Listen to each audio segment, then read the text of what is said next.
दोस्तों, एक बार पहाड़ के बीच बसे एक छोटे से गांव में सोनी नाम की एक महिला रहती थी। सोनी ने अपने जीवन में कई दुखों का अनुभव किया था। उसने कम उम्र में अपने माता पिता को खो दिया था और एक ऐसे व्यक्ति से शादी कर ली थी जो उससे प्यार नहीं करता था। सोनी का पति शराबी था और अक्सर उसे शारीरिक और जुड़े हुए रूप से प्रताड़ित करता था। सोनी ने कई सालों तक इस दर्द को सहा था। एक दिन वह इसे सहन नहीं कर सकी और उसने यह फैसला किया कि वह उस दुख से मुक्ति होना चाहती है जो इतने लंबे समय तक उसके जीवन को भरोसा कर सके। वह सोचा करती है कि यदि वह एक सुखी जीवन जीना चाहती है या आज़ादी का अनुभव चाहती है तो उसे अपना घर छोड़ना होगा। इसीलिए एक रात उसने अपना एक छोटा सा बैग पैक किया और घर से निकल गई। सोनी ने अपने गहने भी रखे हुए थे, उनमें से कुछ खर्च कर वह अपनी राह में आगे बढ़ सकती थी। जब वह सुनसान सड़क पर चल रही थी तो उसे सूचना दी गई। लंबे समय में पहली बार उन्हें लगा कि उनका जीवन पर नियंत्रण है। सोनी को पता नहीं था कि वह कहाँ जा रही है, लेकिन वह उससे आगे बढ़ ही है। एक दिन में बदल गई और सोनी अपने घर से बेहद दूर आ चुकी थी।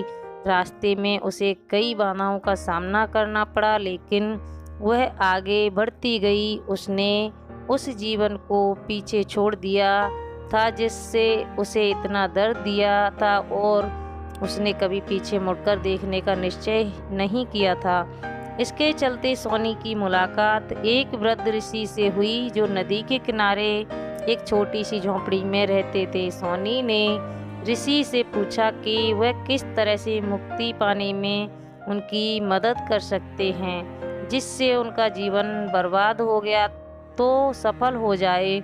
ऋषि ने सोनी को देखा और कहा, बच्ची, दुख से मुक्ति आपको मिल नहीं सकती। यह मन की एक अवस्था है जिसे व्यक्ति को भीतर से विकसित करना चाहिए। आपको अतीत को छोड़ना और वर्तमान क्षणों में जीना सीखना चाहिए, तभी आप सच्ची आज़ादी का अनुभव कर पाओगे। सोनी ने ऋषि की बातों को सुना और उन्हें लगा कि वह बहुत लंबे समय से अपनी घटना को पकड़ चुकी है, इसीलिए उनका दर्द कम नहीं हो रहा था। उन्होंने ऋषि को धन्यवाद दिया और अपनी यात्रा जारी की। चलते चलते सोनी ने ऋषि की बातों का अभ्यास करना शुरू कर दिया। उसने घटना को जानना शुरू किया और वर्तमान क्षणों पर ध्यान केंद्रित किया। फिर उसके जीवन की साधारण चीज़ों में भी अच्छी मुलाकात शुरू हुई। सोनी एक गांव से गुजर रही थी जहां पर पर्चे लगे थे कि प्राइमरी स्कूल में टीचर की ज़रूरत है। सोनी पढ़ी लिखी थी और उसे पैसों की भी ज़रूरत थी, इसीलिए वह उसी गांव में रहने लगी और बच्चों को पढ़ाने लगी। एक दिन सोनी को लोगों का एक दल मिला जो आग के चारों ओर वे नाच रहे थे और गा रहे थे और उनकी हंसी हवा में गूंज रही थी। सोनी पहले तो इसमें शामिल होने से हिचकिचा रही थी, लेकिन उसकी आवाज़ में उसे उस समूह में जाने और चयन करने के लिए कर रही थी। सोनी ने सबके साथ डांस किया और खूब हंसी मजाक किया। लंबे समय में पहली बार वह वास्तव में खुशी महसूस कर रही थी।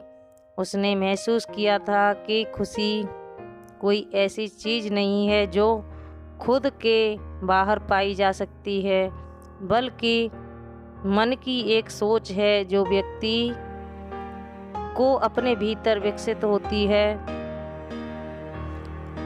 सोनी को अब दुख से मुक्ति मिल गई थी। अब वह बच्चों को पढ़ाती है और अपने अनुभव का उपयोग करते हुए खुशी का मार्ग में मदद करने के लिए करती है।